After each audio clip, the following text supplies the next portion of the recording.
Arzon narsani qanaqa qilib bizga qimmat sotishadi? Bilmoqchimisiz? Unda videoni oxirigacha ko'ring. Biz soxta hashamatli do'kon qurdik. Uni avangard haykallar va displeylar bilan to'ldirdik. Sotuvchilar ham oldik.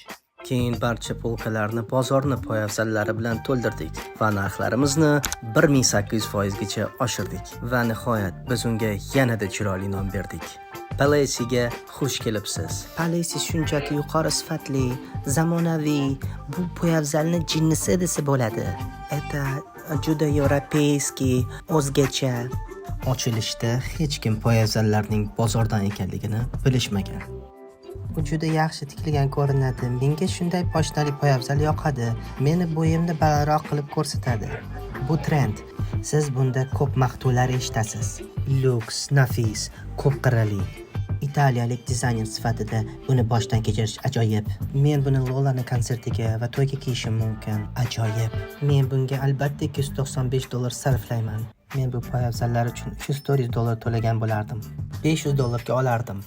Maqtovlar ajoyib, lekin bu blogerlar va moda havaskorlari bizning poyafzallarimizni olishadimi? Birinchi mijozimiz kassaga yaqinlashayotganini xona ortidan kuzatib turdik. Biz hammamiz birinchi savdoni nishonladik, lekin keyin ko'proq poyafzal sotilayotganiga guvoh bo'ldik. Poyafzallar 250, 400 va hatto $600 ga sotildi. Lekin ular ketishidan oldin biz ularga poyafzal aslida bozordan ekanligini aytdik. Yo'q-e, nima?